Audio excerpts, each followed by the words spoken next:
Bienvenidos a una nueva entrega de las charlas electrizantes desde CVE, Cargadores Vehículos Eléctricos, donde además nosotros reunimos a auténticos expertos en movilidad eléctrica. También nuestra misión será traer a marcas especializadas en vehículos eléctricos 100%, y en esta ocasión estamos muy contentos porque hemos conseguido reunirnos con un auténtico especialista en Polestar y su nombre es Pedro Parra. Bueno, Pedro, encantado de que nos recibáis además en vuestras instalaciones de Polestar.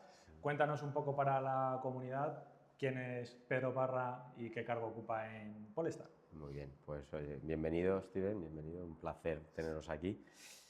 Bueno, yo soy el director comercial en España de la marca, llevo en Polestar desde el año 2022, cuando llegó la marca a España, ¿no? Y, bueno, pues soy el responsable de vender los coches. De vender los coches a nivel, Fundamentalmente. entiendo, nacional, ¿no? Nivel nacional en todos los ámbitos, tanto lo que sería ventas en flotas, donde tenemos un peso bastante importante en lo que es el canal B2B, venta retail, que es la venta más de particulares, y luego también lo que es la venta del coche de segunda mano, que llamamos Pre-Owned, que es nuestra marca de VO, de segunda mano, que realmente hemos empezado a desarrollarla un poquito más tarde, cuando hemos empezado a tener producto, ¿no? Porque los primeros años obviamente todavía no teníamos, ¿no? Claro. Vale, perfecto. Pues vamos a, digamos, romper un poco el hielo con la primera pregunta enfocada hacia Polestar. Y es sobre todo para aquellos usuarios que quizás todavía no conocen la marca o que sí que es cierto que la han empezado a ver por la calle, pero todavía a lo mejor no la asocian. ¿Cómo definirías tú un poco la misión y visión que tiene Polestar en el mercado actual de España? Bueno, tienes razón que Polestar es verdad que es una marca muy poco conocida todavía, quizás en el ámbito de los profesionales de la electrificación, ¿no? Sí es más conocida al ser una de las pocas marcas eléctrica 100%, ¿no? Que solo hacemos coches eléctricos. Pues hay muy poquitas marcas que realmente hagamos solo coches 100% eléctricos. Nuestra misión es muy clara y es una misión, podríamos decir, un poquito casi altruista, ¿no? Y es simplemente acelerar esta transición que hay hacia el vehículo eléctrico, ¿no? Ser partícipes y ser unos actores casi, podríamos decir, principales en esta transición, ¿no? Y además enfocado a prácticamente no es solo que seáis eléctricos 100%, sino que hablamos de que vais a un público objetivo bastante premium, ¿no? Con el Polestar. O corrígeme si me equivoco aquí. Sí, es cierto que mira, nosotros llevamos 3 años en España y podríamos decir que los 3 primeros años nuestra misión principal ha sido dar a conocer la marca y sobre todo posicionarla, porque nuestro posicionamiento, como bien has dicho, es un posicionamiento premium. O sea, nosotros tenemos una frase que a mí me gusta mucho decir, que es, bueno, pues que realmente lo que decimos es máxima experiencia, mínimo impacto. Es decir, el ser ecológico, sostenible, el conducir coches eléctricos no tiene que suponer un sacrificio de nada a los que nos gusta la automoción y nos gustan los coches, ¿no? Entonces ese es nuestro concepto. Conceptualmente nos definimos con una marca, pues una marca premium, una marca deportiva, porque está en nuestros orígenes. Nosotros, Polestar como tal, era la empresa que transformaba los coches de competición de Volvo allá por los años 90, Sí, sí. una compañía que compró el grupo y que luego en 2017 decidió lanzarla como una marca independiente de vehículos sostenibles y eléctricos, ¿no? Claro, de hecho, lo que dices, Polestar era un acabado, si no recuerdo mal. Yo hace unos años estuve viendo el S60, me gustaba muchísimo y me sigue gustando mucho. Y uno de los acabados, además, que veía era el acabado El Polestar. Polestar Design, que es Sí. el que sería, bueno, lo que es el equivalente en otras marcas, pues el Mercedes AMG, pues la serie S de S-Line, ¿no? de Audi, pues nosotros teníamos este Polestar Design en Volvo, y era la empresa que se dedicaba a hacer esas transformaciones al final de la cadena de producción para, bueno, darle ese toque deportivo al coche, ¿no? Con unas suspensiones Öhlins o ZF deportivas, unos frenos Brembo, y adaptar ese coche a una conducción un poquito más parecida a lo que es el circuito, ¿no? Y bueno, pues como te digo, desde el año 2017 pues se lanza la marca de manera independiente, ¿no? Y bueno, pues hacer coches pues muy divertidos y muy bonitos, ¿no? Así que además ese es uno de los tabúes, ¿no? Que tiene mucha gente, incluso que dice, oye, es que el eléctrico no es divertido, no te gusta, no te transmite sensaciones. Yo he de decir que no lo comparto, ¿eh? A mí me gusta bastante el vehículo eléctrico 100%. Hemos probado y probamos muchos vehículos eléctricos 100%, entre ellos hemos probado Polestar, y las sensaciones que transmiten, eso de que no es divertido, Permíteme que discrepe con la gente, ¿no? Pero aquí tú nos puedes informar incluso un poco mejor, Sí, incluso por las pruebas que hacéis en circuitos, ¿no? totalmente. De hecho como te digo, es uno de nuestros valores principales en la compañía, ¿no? Serían el diseño, la tecnología y la deportividad. Son los tres valores principales. Hacer un coche eléctrico que corra lo hace cualquiera, sinceramente. Hay que ser muy simple. O sea, un motor eléctrico de por sí tiene un par motor impresionante. Son motores además muy progresivos, con lo cual no tienes que esperar a que te lo dé, bueno, ya me ha entrado, ya puedo salir. No, no, no. El coche desde el principio te permite una conducción muy progresiva, muy tranquila, o una conducción muy deportiva y muy potente. Lo importante, que es lo que digo yo siempre, es que el coche luego hay que frenarlo y que hay que intentar que en la curva no se vaya, ¿no? Eso es lo importante, ¿no? Correcto. Igual que te ocurre con un coche térmico, nada muy distinto, ¿no? Entonces nosotros nos hemos especializado mucho en esa parte del negocio, ¿no? En esa parte de el hacer coches que aprovechar esas sensaciones que te da un coche eléctrico, que ya de por sí son muy buenas, pero hacerlas continuistas, ¿no? Que te den una sensación lo más parecido posible a los coches deportivos que ya había en combustión, que creíamos que era algo que faltaba un poco todavía en el mercado, ¿no?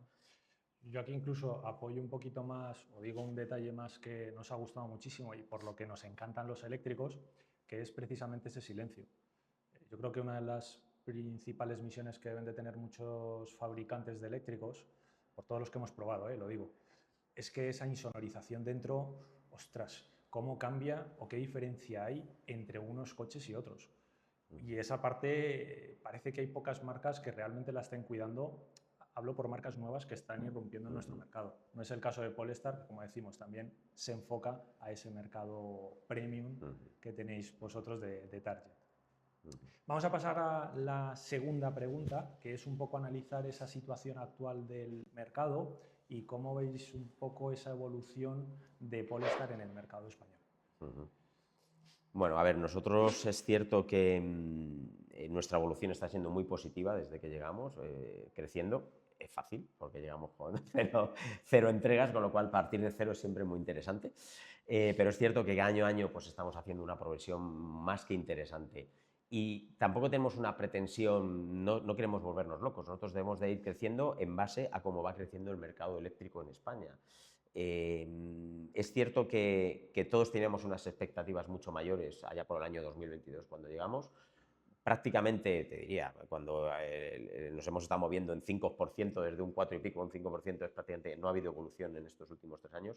Y sí que parece que este año está siendo el año un poco del ramp-up que decíamos todos, ¿no? Que todos esperábamos, ¿no? Ya nos estamos moviendo en un 7, muy provocado también este inicio de año, que también hay que decirlo, por ese frenazo que hubo también de matrículas de coches eléctricos en el último trimestre del 2024, pues porque las marcas se estaban preparando para el café que iba a haber en 2025, que finalmente se ha pospuesto, y eso hizo pues, que algunas matrículas se retrasasen. Pero bueno, ya sí que estamos viendo que es un poco continuista, ¿no? Y nosotros a nivel tendencia de pedidos, sí es cierto que hemos estado 3 años con un único modelo, con el Polestar 2. El año pasado ya a finales, en el último trimestre, ya nos llegaron Polestar 4 y Polestar 3. Y bueno, pues esto obviamente se está reflejando en este incremento que estamos teniendo de pedidos, ¿no? Dos coches que se comportan además especialmente bien como te decía, en B2B, en el segmento B2B, coches de dirección, user-chooser, sobre todo en empresas que están dando están acelerando también este paso a la sostenibilidad, ¿no? Yo tengo unos RSCs tremendos donde me exigen unas reducciones de huella de carbono. Pues bueno, uno de los impactos mayores que hay es en la propia flota de vehículos, ¿no? Entonces cada vez ves, sobre todo corporaciones grandes, corporaciones internacionales, pues que tienen ya unas exigencias en la flota que les obligan, vamos a hablar claro, ¿no? Les obligan a decir, oye, no, directivo no podemos estar poniendo paneles solares en todas las fábricas, presionando a la gente para que venga a trabajar en bicicleta y que luego llegue el directivo con su W12, ¿no? Aquí a trabajar, ¿no? Y esto cada vez es verdad que está yendo mucho más rápido a nivel empresarial, esa transición hacia electrificación, que como está yendo a nivel particular, que también vamos avanzando bastante, ¿no? Pero es verdad que el particular, pues bueno, es una decisión más suya, ¿no? Más suya. La empresa al final es una decisión en la que, bueno, pues tienes que, te viene un poco impuesta en base también a esos objetivos de RSC que tiene la propia compañía. Yo quería aprovechar también aquí, saliendo un poco del guión, a preguntaros cómo está llevando o cómo ha afectado ese parón del MOVES 3, porque es cierto que hay modelos vuestros que no entran dentro de esa subvención, digamos, como tal, porque no cumple ese requisito de 45.000, ¿no? 45.000 45.000 sin impuestos. Sin impuestos, eso es. Pero hay un vehículo que es el Polestar 2, el de partida, ¿verdad? Ujú. digamos el de serie, que sí entraba dentro de esa parte subvencionable. Sí. ¿Ha hecho mucho daño esta parte de Moves 3? Pues sí es cierto que, además esto un poco consensuado, en fin, nosotros sí que tenemos una visión como mercado de lo que son las matrículas, que por eso las matrículas de este primer trimestre han ido también en eléctrico, porque es la herencia que tienes del último Claro. trimestre. Pero lo que no tenemos visibilidad es cómo estamos en base a pedidos, qué estamos generando para los meses siguientes, ¿no? Entonces ahí lo iremos viendo durante estos meses.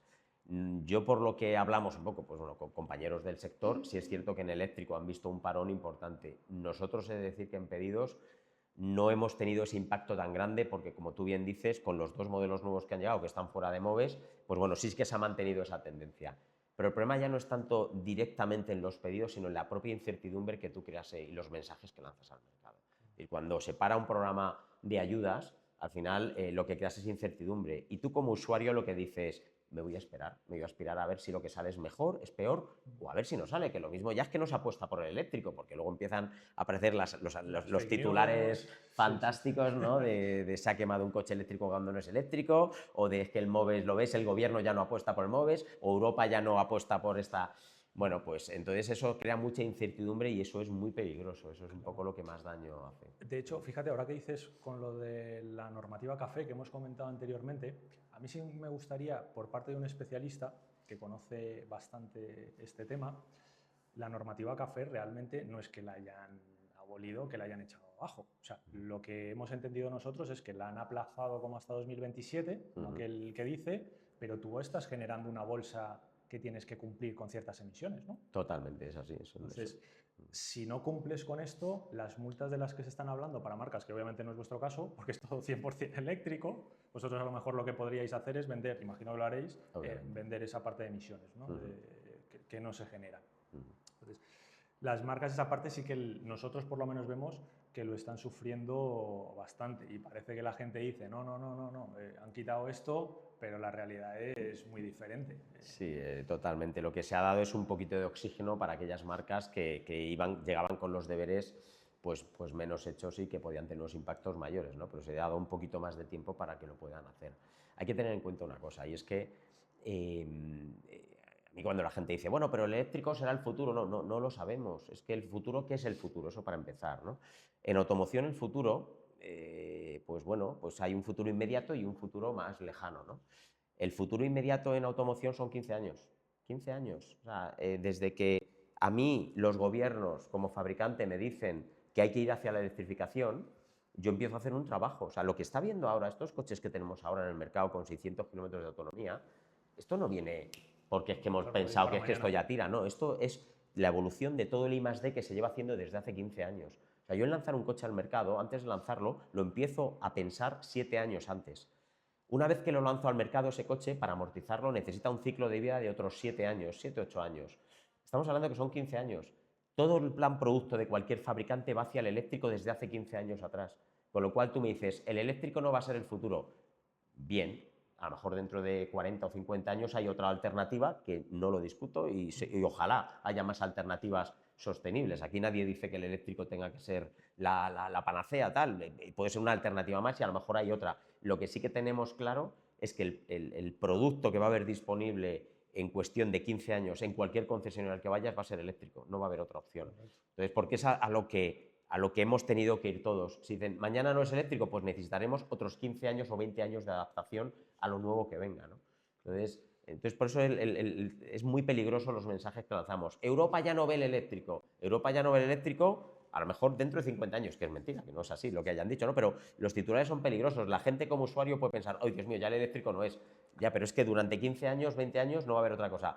Como le digo yo a la gente que me dice, es que no sé qué comprarme porque no sé qué será el futuro, pero ¿a ti cuánto te duran los coches? 20 años, claro, ¿qué idea tienes? ¿Mantener el coche 20 años? Entonces está claro que vamos todos hacia ahí y lo que están haciendo los políticos, no, yo no quiero decir que siempre tomen las mejores decisiones, pero sí que es cierto pues bueno, que en alguna medida pues tienen que ir adaptándose también a la industria, ¿no? Hay que ayudar a la industria y es un poco lo que se está haciendo. Nosotros defendemos un poco que la parte del eléctrico realmente lo han vendido muy mal en general, no solo en España, sino en Europa. En el sentido de que parece que es una obligación, te tienes que comprar un eléctrico, sí o sí, el eléctrico. Y, jolín, siguen habiendo alternativas.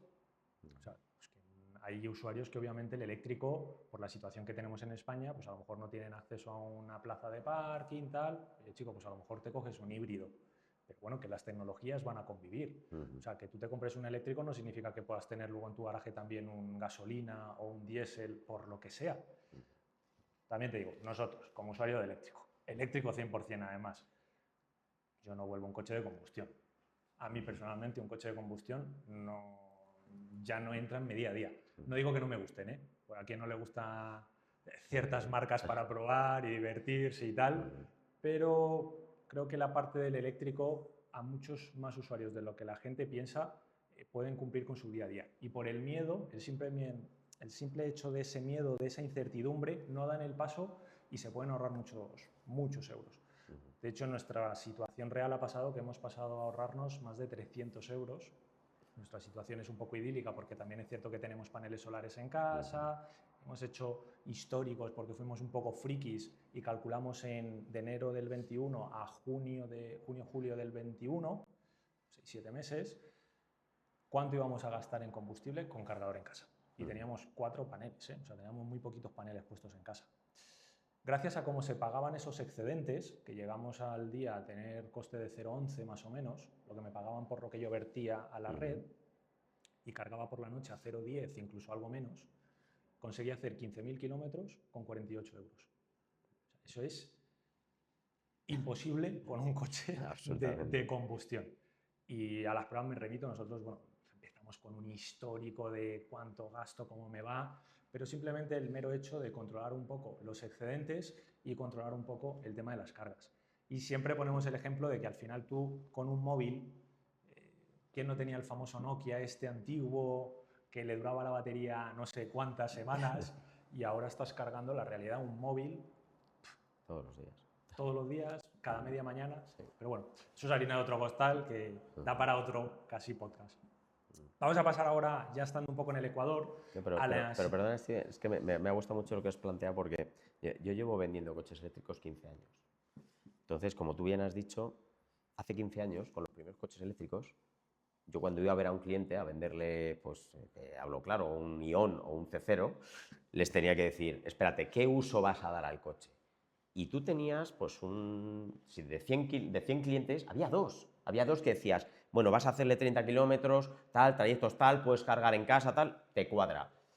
Claro, eran coches que cargaban en 10 horas para hacer la carga entera y que no tenían más autonomía de 80 kilómetros y a veces era 50 reales.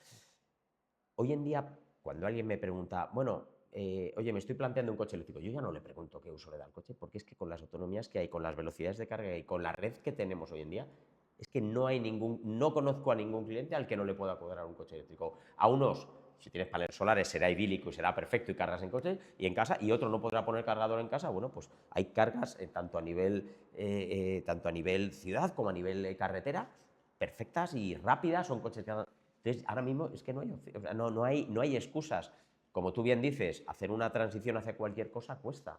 O sea, esa barrera del cambio, esa gestión del cambio a todos nos cuesta.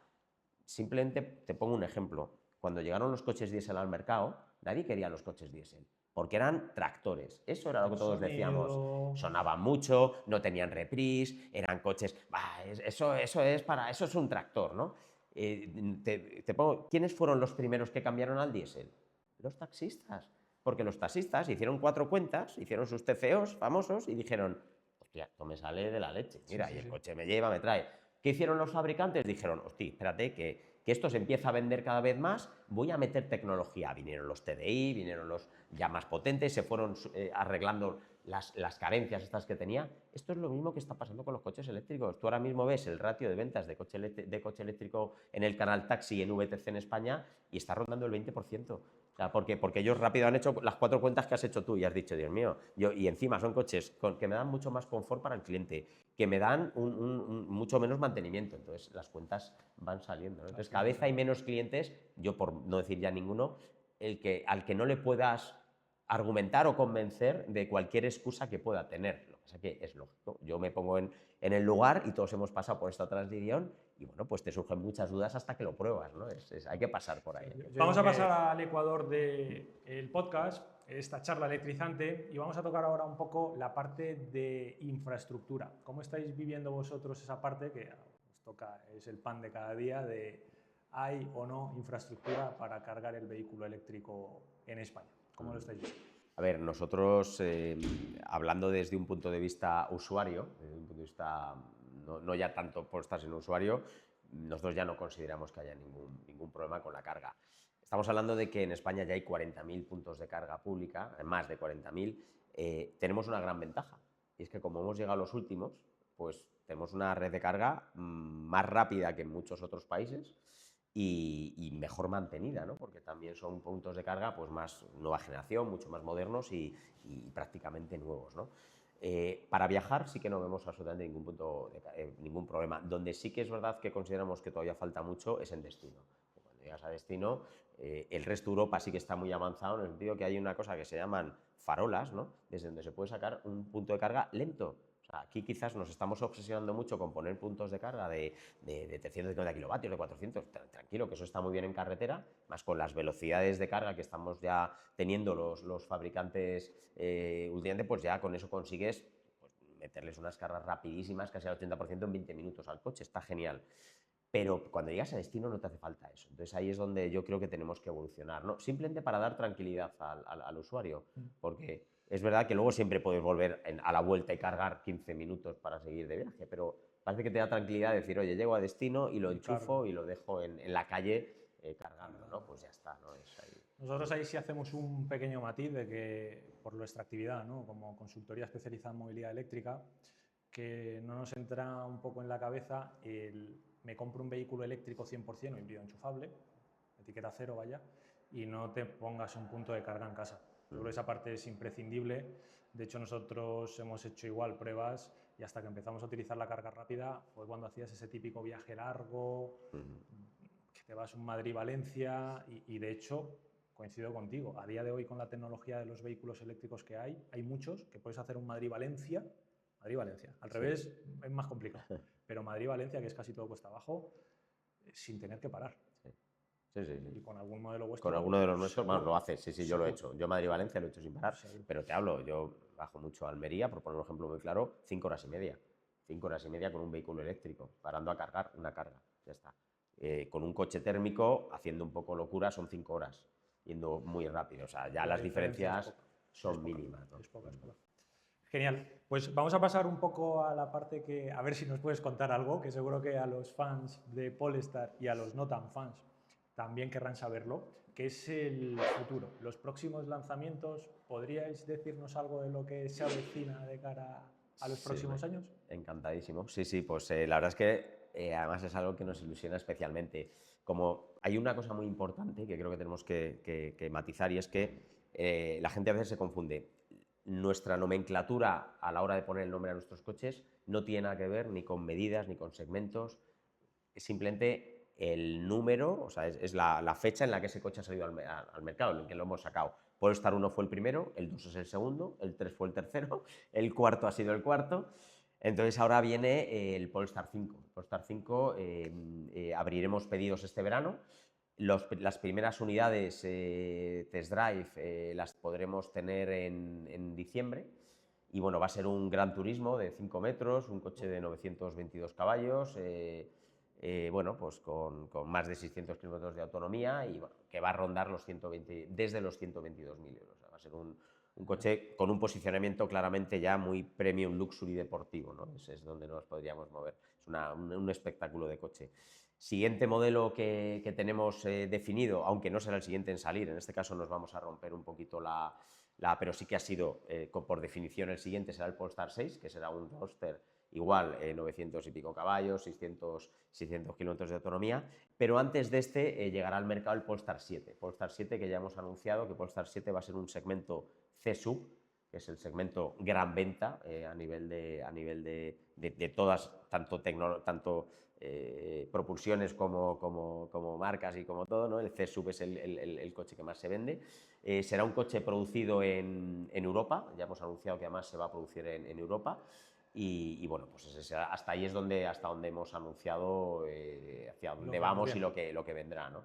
Entonces, muy compensado lo que son coches muy aspiracionales, muy de posicionamiento de marca, muy de nuestro ADN, ¿no? Y coches también guardando ese ADN y aprovechándose de ese I+D que haces para esos coches aspiracionales, pero bueno, pues un poquito más asequibles y más de acceso, ¿no? Que también siempre premium, pero bueno, para manejar un poquito Algo más de público. algo más efectivamente, un público un poco Genial. más abierto. Vamos a la parte final, es ese redoble de tambores, como quien dice, que es la parte que más le preocupa a la gente y que quiere saber sí o sí a la hora de tomar la decisión en adquirir su vehículo eléctrico. Y tiene que ver un poco con el tema de la postventa. Al final vosotros lo que venimos hablando es un segmento muy premium, de gente, ese servicio obviamente va muy asociado y relacionado al premium. ¿Cómo estáis abordando vosotros esa parte de postventa para el volumen que podáis tener de los vehículos actuales? Y ese cliente más premium, a lo mejor que te coge, pues no sé, corrígeme si me equivoco, un 3 Performance. Pues mira, muy buen punto, porque quizás es uno de nuestras ventajas competitivas, ¿no? Sabemos que ha habido marcas que están llegando a España o que han llegado y que han tenido que desarrollar esa parte de postventa. En base a las ventas que tú vayas haciendo puedes morir de éxito, ¿no? Que a alguna le ha ocurrido. En nuestro caso tenemos la gran suerte de pertenecer al mismo grupo que Volvo, y tenemos un acuerdo con Volvo a nivel mundial, con lo cual cualquier taller de Volvo es taller Polestar. En el caso de España son 80 talleres lo que tenemos, ¿no? Eso te da mucha cobertura. Hay un tema que creo que es también relevante comentar, y es que bueno, pues el año pasado hicimos algunas operaciones en el sector del VTC y también hemos homologado el Polestar 2 como taxi, que creemos, es un canal que nos gusta mucho porque es un cliente muy profesional, que le da un uso muy intensivo, y si le gusta el coche es un cliente muy prescriptor del coche. Entonces el Polestar 2 era un coche que se adecuaba muy bien por tamaño, por autonomía para este uso. Y bueno, pues son unos usos muy intensivos, que ese uso intensivo implica una atención de postventa especial. O sea, tienes que tener un acopio de piezas y de reparación de piezas de cambio, pues faros, chapa muy alta, porque son coches que, no porque sean malos conductores, quizá todo lo contrario, pero por el uso, es un tema estadístico, por el uso que se dan, pues tienen bastantes más incidencias. Entonces hemos tenido que adaptar talleres, en los talleres en las ciudades donde están estos coches circulando, pues para poder darles ese servicio y poder permitir que esos coches estén utilizándose lo antes posible, ¿no? Que no tengan inmovilizaciones muy largas, ¿no? Normalmente, ¿qué tiempos más o menos se puede estar manejando? O sea, imagínate que te viene alguien con un golpe en un faro o un paragolpes. ¿Qué tiempos más o menos suele estar manejando Polestar para...? A este tipo de clientes se lo tenemos que dar en un día, no pueden tener el coche paralizado más de un día. O sea, esto tiene que ser inmediato. Ellos tienen estadísticas, ¿no? Y nos ayudan mucho con esto y nos dicen, mira, el faro derecho tiene más impactos que el faro izquierdo, pues ten el doble de faro derecho que de izquierdo, ¿no? Pero para un cliente normal, nosotros al final manejamos los mismos tiempos que con Volvo. Volvo puede ser una de las redes de postventa que más satisfacción tiene por parte del cliente. Entonces tenemos la suerte de utilizar una red de postventa de una marca que ya es premium y que tiene un cliente pues muy exigente y que requiere ese mimo en el trato, ¿no? Entonces nos hemos tenido que adaptar quizás a todo lo contrario, ¿no? A este cliente profesional, y es lo que estamos aprendiendo ahora cómo gestionarlo. Y de cara a ese cliente no tan profesional, sino más yendo a Polestar 3, 4...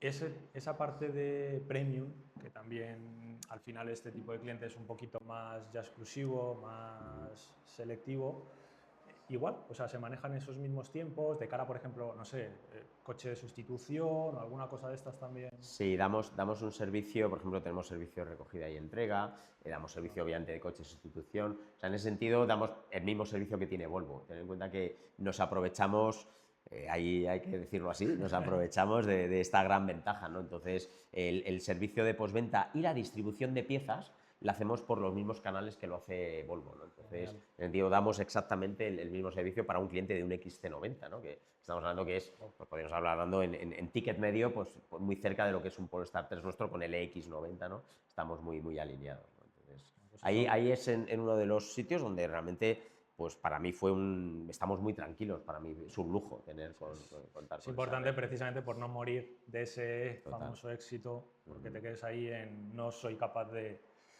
cumplir con mis clientes, ¿no? Genial, pues bueno, hasta aquí nosotros tenemos la parte de la entrevista de nuestras charlas electrizantes. Pedro, darte las gracias por participar con nosotros con CVE, Cargadores Vehículos Eléctricos. Vamos a lanzar para todos nuestros usuarios, todos los que estáis viendo el podcast, desde CVE, un detalle de acceso a 3 meses de suscripción totalmente gratuita para que podáis tener acceso a cargas con descuentos bastante especiales, además las cargas rápidas que son las de más dinero. No sé si vosotros, esto te lo dejo como simbólico, podríais tener algún detallito para que el usuario que pueda venir y adquirir su vehículo eléctrico con Polestar. A ver, ahí nosotros, Steven, sí que la propuesta que te puedo hacer es, nosotros vendemos coches, ¿no? Entonces, lo que sí que queremos es facilitar ese acceso al vehículo eléctrico. Entonces, cualquier cliente que venga de CVE simplemente indicando que ha estado, que viene de vuestro canal, sí que va a tener la posibilidad de hacer un test drive extendido, ¿vale? No un test drive, el test drive habitual es reservando con un especialista durante un tiempo concreto, ¿no? Es una hora el test drive, pues bueno, en este caso sí que se podría llevar el coche y tenerlo un par de días para hacer una prueba un poquito más intensa. Y luego en caso de compra también sí que tendríamos la posibilidad de hacerle un descuento equivalente a lo que es el ticket medio de un punto de carga, ¿no? Que nosotros lo tenemos estipulando 2.100 euros, pues bueno, viniendo de vuestro canal, les haríamos un descuento en el vehículo que compren equivalente para facilitarles ese acceso, ¿no? Decir, oye, ya una de las barreras, ya tengo que hacer una inversión, yo cuando me compro un coche a gasolina no tengo que invertir en la gasolinera, ¿no? Bueno, pues aparte de que tienes las ayudas MOVES que te cubrirían el 70%, pero que nunca sabes cuándo lo vas a cobrar, ¿no? Pues bueno, pues nosotros lo que hacemos es te adelanto esto, mira, y te hago un descuento equivalente en el coche a lo que sería el coste que va a tener el punto de carga doméstico que vas a poner en tu casa. Genial, bueno, pues apuntad todos, apuntadito queda, por ahí queda reflejado. Nosotros en este caso daros las gracias por participar en estas charlas electrizantes. Gracias a todos vosotros por estar ahí y apoyarnos. Recordad darle al botoncito de suscribir, que estará por aquí. Vamos a dejaros el enlace en la descripción también de Polestar para el tema de incluso cita, para el test drive. Perfecto. O alguna de estas cosas. Y no olvidéis, por supuesto, suscribiros, darle al like y nos vemos en la próxima carga.